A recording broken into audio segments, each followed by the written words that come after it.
أهلا بكم في فقرة أخرى مع برنامج بيني وبينك. أنا كريم حجازي وهقدم لكم فقرة النهاردة مع ضيفتنا دينا مكاوي، وهي طلبت مننا إن احنا نذيع الحلقة كلها بالعربي. صح يا دينا؟ طبعا. So Dena is a UN youth representative for Women's National Book Association. I got that right? Yes, correct. Okay, good. Her title was really long, so when we were trying to figure out for the episode, I was like, Dena, you can't give me a paragraph-long title. I can't put this in the lower thirds. So that's like a summary. However, Dena does a lot more than that, and I'm going to let her explain. So yeah, tell us what it is that you do at the Women's National Book Association. Sure. So thank you for having me, first of all. And so as Kareem said, I am a youth representative for an NGO called Women's National Book Association. It's associated with the United Nations. It empowers women and youth through literacy. And I'm also the founder of Style and Resilience, which is a media platform that uses self-expression to bridge cultural gaps. And yeah, I mean, I would love to get into, in depth, but I think Kareem has. Yeah. So you said bridging cultural gaps, and that's great, and that's what actually caught my attention about what you do, because the name of the actual show is The Bridge, and in Arabic, الجسر. So what we're doing the past 4 years is bridging the gap between the communities here. So you're bridging the gap in different ways, and Yes. we're going to talk about that. But before we get into that, so Dena invited us to a really cool event called the Global Goals World Cup, in which there are 17 goals that are set up, and the UN sponsors or supports these goals. Yes, You said? yes. Right. It's a UN 17 United Nations Sustainable Development Goals. Right, and we actually have a video from the Global Goals the Global Goals World Cup, was it right? Global Goals Yes. World Cup, yes. And it was comprised of a bunch of teams of women that are playing to bring awareness to issues that matter to women in all parts of the world, correct? Yes. So the studio is going to play that video for us now. Global Goals number 5. Gender equality, including women's sexual and reproductive health and rights. The Dream Team is about making activism accessible to regular people. All of us on the Dream Team do activism in different areas of the world, different areas of gender equality, but this is about bringing us together and bringing our ideas and our work together and making it accessible to people to play with us and to speak with us on our activism. And I think also it's about building solidarity with activists across the world that work for gender equality. So the Dream Team is comprised of 7 women from across the globe, and these women have been selected by high-profile women because of our efforts in using sport and football as a tool for social change and gender equality. You want to play? Yes?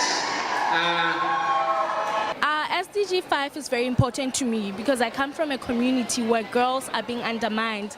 They are being programmed that you were born as a girl and your life just has to end here. So it's very important because When you say your life has to end here, do you mean you're not allowed to play sports? Yes, not allowed to play sport, not allowed to go out of the area, for quality education opportunities or work opportunities. And of course, this is not just in South Africa. This is in a lot of the nations. Exactly. So I'm very passionate about it because I believe we can do what we are capable. We've got potential. Hence, I play for the Goal 5. There's certain cultures or negative ideologies of what the role of women and girls should be, and I think it starts from home, understanding and teaching girls, that you are equally as important as your brother or your sister, and I think we're starting to see that more, but I think there's still that challenge on a global level, and I think we need to continue to break barriers, and I think this is what the Global Goals is about. It's like, regardless of where you are in the world, you're breaking that negative notion that women shouldn't play sports or shouldn't work at certain jobs. So the Dream Team is about girls and women who are at the forefront and fighting for gender equality, and it's you were selected based on the work you have done. For me, I worked for the past 14 years dealing with issues of FGM, early marriage and breeding, and just ensuring girls are in school and they have a voice and a choice. Why did you choose to work with Global Goals World Cup, and what do you believe the goals that they can achieve are? So we decided to work with the Global Goals World Cup because it resonates with style and resilience. And what style and resilience is, it's a platform that uses self-expression to bridge cultural gaps. So as we saw, the event does bridge cultural gaps, and it also focuses on many of the goals. There's 17, so I'm not going to go through all of them. But I want you to tell me how you got involved with Global Goals and how that resonates with everything that you do, or like, how did you get to this stage in your life as a Middle Eastern American woman, and how did you decide that this is what you wanted to do and that, you know, this was the platform for you? Sure.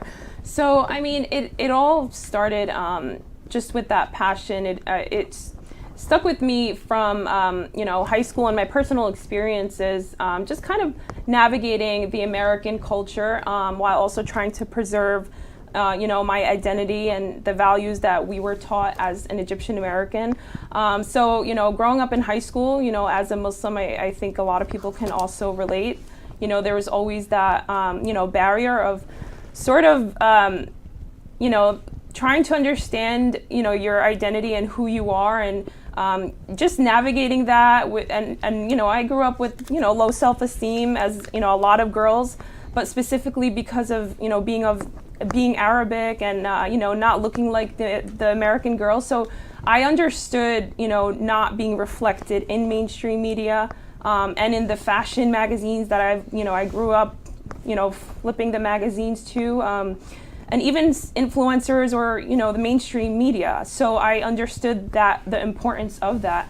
And so, you know, it was just, I continued that journey of telling my story, you know, about how I kind of navigated and how I found myself. And, you know, in high school, it was, you know, we basically had an international festival where it consisted of showcasing all various cultures. And that's where I kind of found myself. And I seen the importance of culture diversity, of, you know, understanding that there are others like me. So that was kind of a moment for my life where I found myself. I was more you were confident. Able to embrace your culture. Exactly, I was more confident. And on a larger scale, I continued that journey in college. You know, just writing for various magazines that I worked in. You know, when I was doing, you know, in grad school, it was that passion of mine to kind of be reflected in mainstream media. And so, you know, I was given an opportunity to go to Miss Arab USA, and I did that, and it was an amazing experience. I came back, and you know, I was given an opportunity to be, you know, to be the main representative for this organization that is geared towards the empowerment and understanding of women through literacy. So you mentioned the cultural identity crisis, which is a reoccurring theme, I feel like, on Bini Ubinak, because Bini Ubinak, all of us go through it, right? Right. And especially, you know, minorities here in this country. Mm-hmm. And you also mentioned the cultural festival. What exactly did you do at the high school? So we were in the belly dancing team, and there was like an Indian dance, there was Chinese dance, but you know, the whole point, cool. the whole point of it was to kind of showcase that, you know, the various cultures, because you read about cultures, but I think actually experiencing and being at the forefront, it's usually very rare, and it was. So then you were able to use art, because dance is an art, right, to a self-expression, to express your culture and where you came from, right, and it made you feel like you came into yourself a little bit more, right. So is that something you would say you'd encourage the girls today to do, to kind of gain that self-esteem and realize that their culture is a lot more than what they're just hearing and seeing on the media? I mean, I encourage girls in general to you know, to pursue what they feel makes. Whatever makes the community come together, because the dance team consisted of a Jewish girl, a Muslim girl, a Trinidad, you know what I mean? So it was right. Just, the idea is not necessarily that specific dance group, but it was more about what it did for us, and it allowed us, it allowed us to come together, and it broke stereotypes of, like, you know, it doesn't have to be just Middle Eastern, but at the same time, we're celebrating that, right. You know? So it was. And then directly after that, you said you went on to do Miss Arab USA. Yeah. So my question for you here is now, Bini Ubinak, the backlash that you received from the community, how did that look? Well, actually, there wasn't really backlash, but you know, I I think the whole point of Miss Arab USA that, you know, they weren't showcased, there wasn't any bikini swimsuit competition, you know, and obviously that's the reason why I competed, but it also resonated with my goals of empowering the Arab community. And so, you know, I connected with amazing girls, but you know, there's always that, you know, backlash. I feel like when you're in the public or you are featured in a magazine, you have to expect criticism, but it's all about how you react to that criticism. And it was like, you know, she wants to empower Muslim women, but she's not wearing the hijab.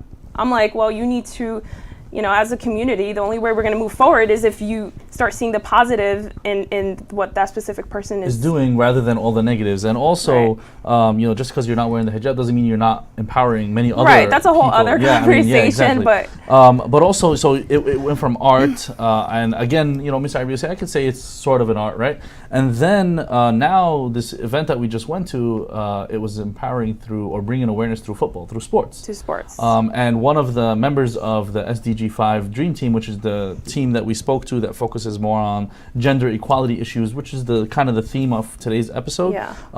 We have Asma. She's Asma Hilal, I believe. She's an Egyptian from Australia, and she runs a program in Australia for refugees to play sports because it's not affordable. But I'll let her tell us more about it in her video.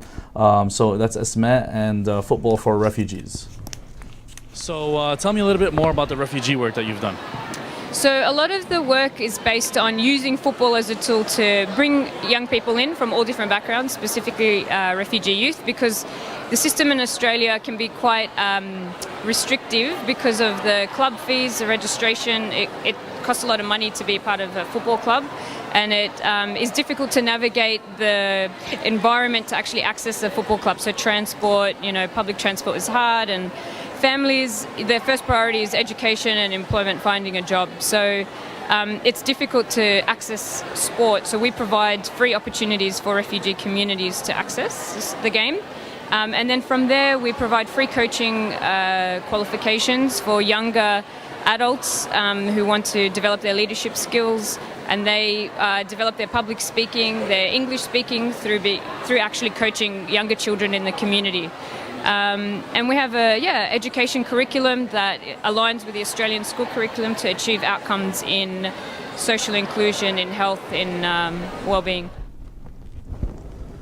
So aside from the Global Goals Initiative being amazing and the event you invited us to being great, when I was at the event, actually, Dena said to me, you know, I knew you would love this because she knows my love for soccer. And even more so what Asma is doing in Australia with the refugees and offering like sports programs specifically for football and even for older people, you know, I'm not talking about too old, just my age, to have leadership goals, to coach younger kids. You know, that really makes them a fabric of their society. And I think we as Americans can learn from it here. And we as Arab Americans should push each other to take on those roles as well. We shouldn't shy away in the shadows.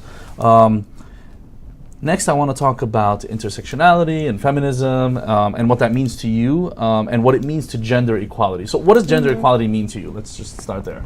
It's, you know, it's equal participation. It's equality on every level, economic level, political level, women being at the forefront. You know, I think gender equality, we need women to, you know, be equal as men on every level. So I think and I think how we get there, you know, it stems from very early on. Well, I think we've been making a lot of strides lately, especially with people like you that are already putting the work at the forefront of these movements. But how does it relate to us as Middle Eastern Americans or Southeast Asian Americans or Muslim Americans or Arab Americans in general? You know, maybe you're wearing the hijab. Like how much is feminism or mainstream feminism really catering to you? I think we're seeing progress now, but I do believe that you know, a lot of the oppression towards a specific community, specifically Muslim women, it stems from the negative ideologies that, you know, unfortunately exist within our community or our religion. And I think it is not an Islamic thing, because if anything, Islam promotes you know, women's rights on every level. Women only got the right to vote here not too long ago. Women have had the right to vote in Islam for thousands of years. And that goes back to, you know, that's proof that the inequality specifically in the Muslim women community stems from a negative cultural ideology of the role of women in Islam. The ideology that women cannot achieve a certain position. I mean, that comes from the whole disconnect that comes when we make believe or we try to say that culture is religion when it's not, and we try to impose the culture on religion. So that's like a huge topic. Exactly. Yeah. But yes, we have another video from this event about one of the members as well from the SDG 5 team, Emma Holton. She was talking about intersectional feminism, or rather I posed the question about that versus mainstream feminism, or sometimes it's called white feminism. And then we also have a video about feminism in the East versus feminism in the West, and how is it a disservice to separate them or not? And Emma gives us her opinion on both, and then I want your opinion as well.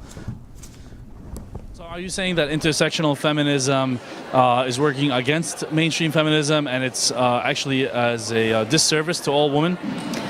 I'm saying that there's definitely a corporate feminism that has been very dominant in the West for a long time, and that more and more a criticism is being articulated of that type of feminism, and the Dream Team is very, very devoted to criticizing this and to focusing not only on larger things on the top of society, but engaging in sustainable development and sustainable gender equality that not only benefits those at the top, but also women of color, poor women, and women who are exploited in different types of ways. And our work really testifies to that. I would say first world issues, but what about third world issues and the issues that women in third world countries face, and how the Dream Team advocates for them?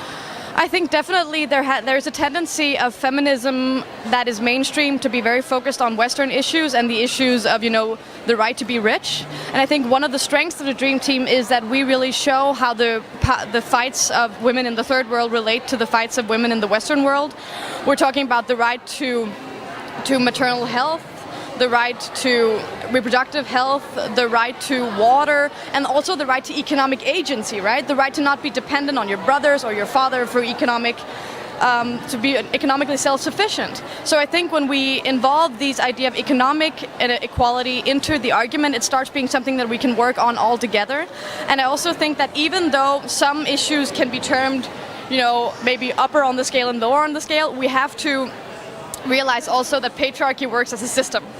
All these things work together. So when a woman is a victim of revenge porn in Copenhagen, and a woman is a victim of revenge porn in, for example, India, which we've seen a lot in the past couple of years, while the consequences for the girl in India might be bigger because of maybe she's a part of a more orthodox society, the structures are the same and the criticism is the same. So in that way, we can really empower each other and learn from each other, and also see the world from each other's eyes. So the patriarchy, whether it be in India or the United States, is the same. And the message that I want to send here about intersectional feminism versus white feminism and what Emma was saying is basically that, essentially we want women to work together. We don't want them to be divided, right? That's kind of a disservice to the entire movement.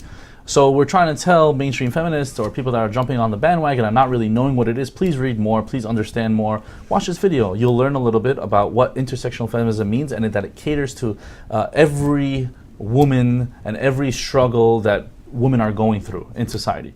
So again, we're going to come back to Dena. We're going to ask, how does intersectional feminism and mainstream feminism relate to you? And do you feel the same way that we should just stop dividing them and mix them together and say that we should all fight for the same cause? And if that happens, which feminism should be the feminism to take reign?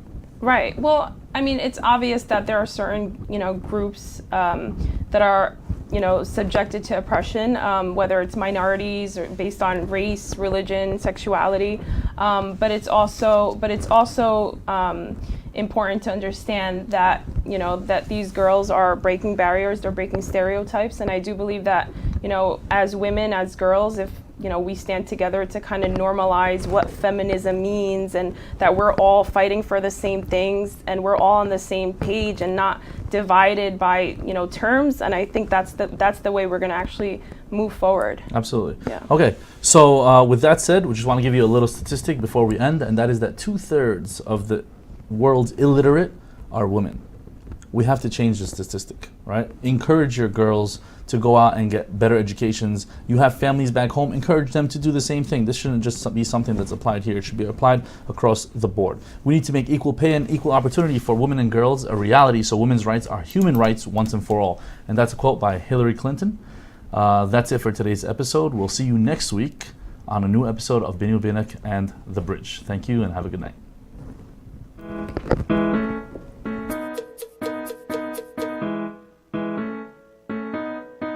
Thank you.